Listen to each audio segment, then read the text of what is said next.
Alo, Trà Vinh xin chào các bạn. Hôm nay thì mình chia sẻ cái bánh bò bông xốp nha.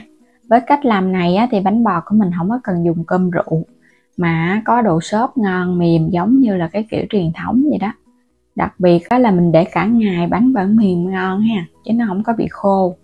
Bây giờ mời các bạn mình cùng vào bếp để thực hiện nè. Ở đây là mình có dùng 200g bột gạo lọc nha, loại mịn hay loại hạt cũng được.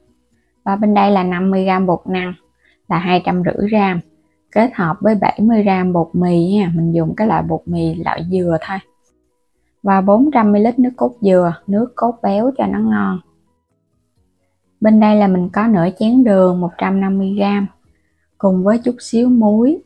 Phần men thì mình dùng đây là men ngọt, loại men không cần kích hoạt thì mình dùng ở đây là 4g men ha. Khoảng 1 muỗng cà phê men. Men này thì các bạn mua ở trong cái phần mô tả video mình có bán luôn.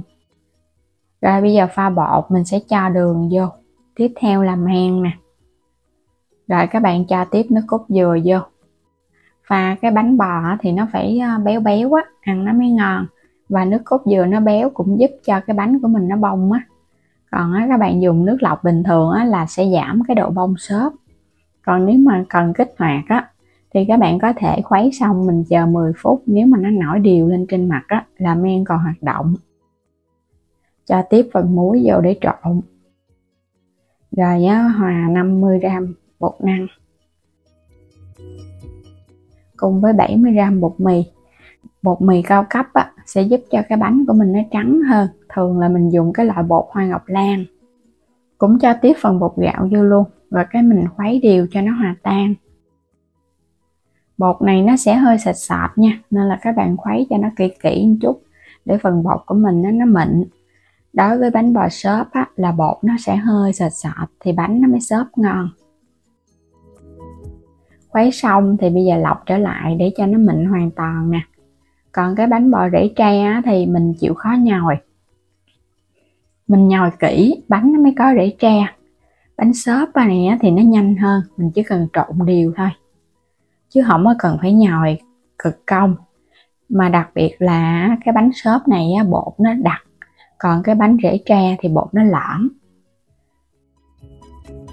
Rồi bây giờ mình thấy phần bột của mình nó sẽ sệt sệt vậy nè, nó không có lỏng quá mà nó cũng không có đặc quá đâu. Phần bột đã làm xong, các bạn có thể đậy kín. Mình sẽ ủ bột. Men này thì nó cũng nhanh lắm, đậy kín hơi. Có nắng thì đem ra phơi nắng, hoặc là mình phơi ở chỗ nhiệt độ hay nóng nóng thì mình để khoảng 1,5 tiếng đồng hồ nha. Quay trở lại phần bột, mình ủ 1,5 tiếng đồng hồ nè. Phần bột nó nở lên gấp đôi. Các bạn thấy ở trong bột nó có nhiều cái bong bóng nhỏ nhỏ nè. Đây chính là cái bọt khí và giúp cho bánh của mình nó xốp đó. Mình cứ khuấy đều lên nha, cho những cái bong bóng này nó bể đi bớt thì bánh của mình nó xốp, nó không có bị bọt khí. Khuấy xong thì mình chuẩn bị hấp luôn. Mình dùng đây là cái khuôn làm bánh lăng nè.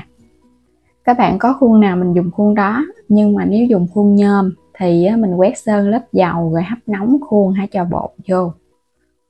Bây giờ mình sẽ gót bột vô, gót gần đầy thôi, trừ hao một chút nó nở lên thì nó sẽ đầy á. Còn cái khuôn này không có cần phải hấp nóng luôn, nó cũng không có bị dính.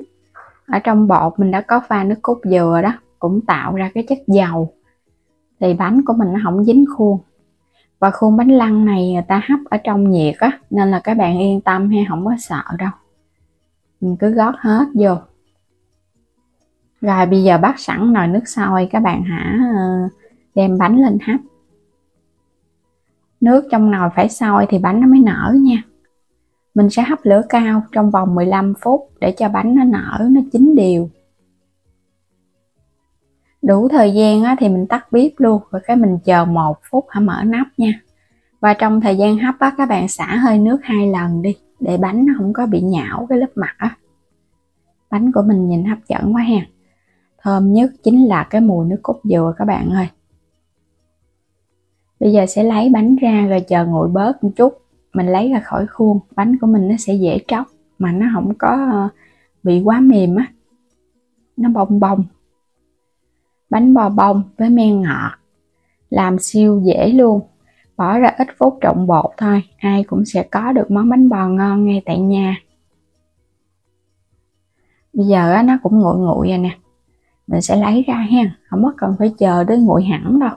Cái khuôn này nó không có dính á. Bánh siêu trắng luôn. Mình kết hợp 3 loại bột.